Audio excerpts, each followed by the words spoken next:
Hey guys, in today's video we're going to show you how to enable multi-factor authentication. So you're going to start out, you're going to click users and just open up your users page. Now you have the option to select all users and select email, MFA and apply it. Or you could actually go to individuals and individually apply MFA, and over here you'll see who has MFA enabled.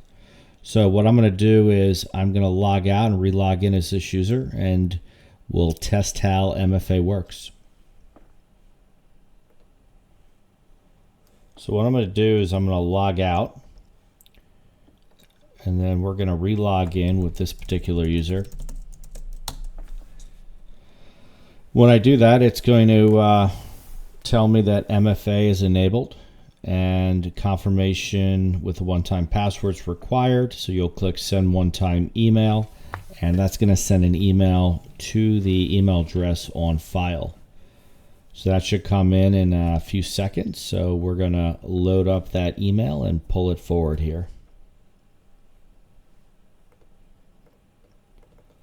So the email just came in, and you could see here you'll get an email with a login confirmation for the specific domain, and then all you have to do is copy the password and paste it in and then hit confirm.